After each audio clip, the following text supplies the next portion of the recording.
સુરત શહેરમાં ખાનગી ક્લાસીસો દ્વારા સુરત એકેડેમિક એસોસિએશન છેલ્લા 32 વર્ષથી ચલાવવામાં આવી રહ્યું છે। ત્યારે આ એસોસિએશન દ્વારા શૈક્ષણિક પ્રવૃત્તિઓની સાથે સાથે હંમેશા એટલે કે દર વર્ષે કંઈક ને કંઈક સેવાકીય કાર્યો કરવામાં આવતા હોય છે અને ખાસ કરીને તેઓ દ્વારા દર વર્ષે રક્તદાન કેમ્પનું આયોજન પણ કરવામાં આવે છે। ત્યારે આ વર્ષે એક પ્રેરણાદાયી કિસ્સો સામે આવ્યો છે કે જેમાં ડોક્ટર લલિત બલદાણિયા કે જેઓ મોટિવેશનલ સ્પીકર પણ છે।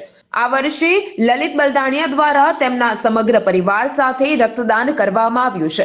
તેમના પરિવારમાં 10 લોકો રહે છે અને તેઓ 10 લોકોએ રક્તદાન કરી એક અનોખો કિસ્સો સમાજમાં સ્થાપિત કર્યો છે। હું doctor Lalit Baldania, motivational speaker. આજ સુરત શહેરની અંદર ખાનગી ક્લાસીસ ક્ષેત્રે છેલ્લા 32 વર્ષથી કાર્યરત એવી સંસ્થા એટલે સુરત એકેડેમિક એસોસિએશન, જેમના દ્વારા આજરોજ રક્તદાન શિબિરનું આયોજન કરવામાં આવ્યું, જે દર વર્ષે વર્ષોની પરંપરા મુજબ વર્ષની અંદર એક રક્તદાન શિબિરનો કાર્યક્રમ થતો હોય એના ભાગરૂપે અને માનવ સેવા યજ્ઞની અંદર વધુમાં વધુ લોકો રક્તદાન કરી અને અનેક લોકોને જીવતદાન આપી શકે એવો આમની પાછળનો ઉમદા ભાવ હોય।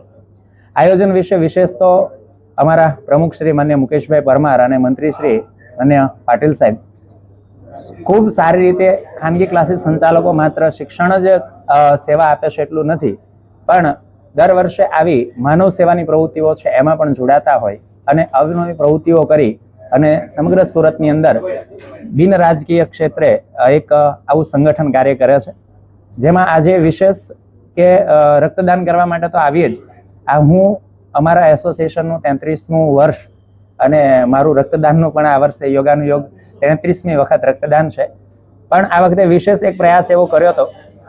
દર વર્ષે અમે ત્રણેય ભાઈઓ તો રક્તદાન કરતા હોઈએ આ શિબિરમાં, પણ આ વખતે એક પ્રયાસ કર્યો તો અમારું આખો પરિવાર જે છે, અમે ત્રણેય ભાઈઓ અને એમના ત્રણેયના વાઈફ અને સાથે 3 મેમ્બર્સ એમ કરીને પરિવારના 10 સભ્યોએ આજે રક્તદાન કર્યું છે। આજે રક્તદાન કરવા તમારો આખો પરિવાર આવ્યો છે, તો તમે શું કહેશો બીજા જે લોકો જે રક્તદાન કરવા આવતા હોય છે એ લોકોને તમે શું કહેવા માંગો? ચોક્કસ, આમ તો વ્યવસાય મોટિવેશન ક્ષેત્રે છે એટલે વાતો કરીને તો મોટિવેશન કરતા જ હોઈએ, પણ એક ઉદાહરણ રૂપ પણ બનીએ કે આપણે જ્યારે ઘણા બધા પ્રસંગોની અંદર સહપરિવાર જઈએ, પણ આવા માનવ સેવાના કાર્યોની અંદર પણ હું લોકોને અપીલ કરીશ કે સહપરિવાર જવું જોઈએ।